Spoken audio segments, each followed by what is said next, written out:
మెదక్ జిల్లా వెల్దుర్తి మండల కేంద్రంలోని శ్రీ అనంత పద్మనాభ స్వామి దేవాలయంలో ముక్కోటి ఏకాదశి వేడుకలు ఘనంగా నిర్వహిస్తున్నారు. శుక్రవారం ముక్కోటి పర్వదినం పురస్కరించుకుని అయ్యప్ప మాలాధారులు అనంత పద్మనాభ స్వామికి పంచామృతాలతో అభిషేకాలు, అష్టోత్తర నామాలతో పూజా కార్యక్రమం నిర్వహించారు. రంగురంగుల పూలమాలలతో పట్టు వస్త్రాలతో స్వామివారిని అలంకరించి ధూపదీప నైవేద్యాలు సమర్పించి భక్తులకు దర్శనం కల్పిస్తున్నారు. ముక్కోటి ఏకాదశి రోజు అనంత పద్మనాభ స్వామిని దర్శనం చేసుకుంటే సకల పాపాలు తొలగిపోతాయనే నమ్మకంతో ప్రతి సంవత్సరం స్వామివారికి విశేష పూజా కార్యక్రమాలు నిర్వహిస్తామని అయ్యప్ప గురుస్వామి తలారి మల్లేష్ తెలిపారు.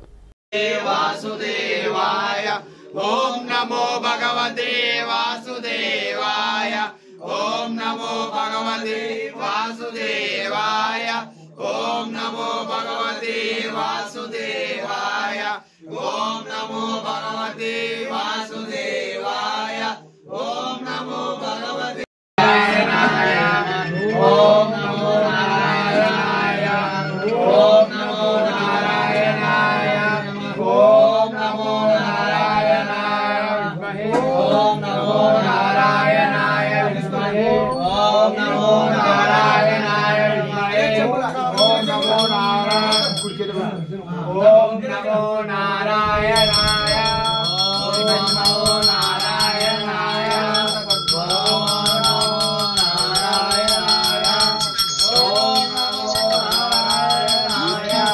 ఓం నమో నారాయణాయ, ఓం నమో నారాయణాయ, ఓం నమో నారాయణ.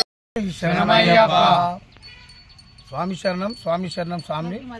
ఈరోజు ముక్కోటి ఏకాదశి సందర్భంగా మన మల్లన్నగుట్ట వద్ద ఉన్న అయ్యప్ప స్వాములందరూ కలిసి ఈ వెల్దుర్తిలో అనంత పద్మనాభ స్వామి దగ్గరికి వచ్చి పంచామృత అభిషేకం చేసి ఆరతి తీసుకొని దర్శనం చేసుకోవడం జరిగింది. స్వామి ప్రతి సంవత్సరం కూడా ఈ అనంత పద్మనాభ స్వామిని ఈ ముక్కోటి ఏకాదశి నాడు సందర్శించాలి, మేము దర్శనం చేసుకోవాలనే మా కోరిక ప్రకారం ఈరోజు అనంత పద్మనాభ స్వామిని మేము దర్శనం చేసుకోవడం జరిగింది.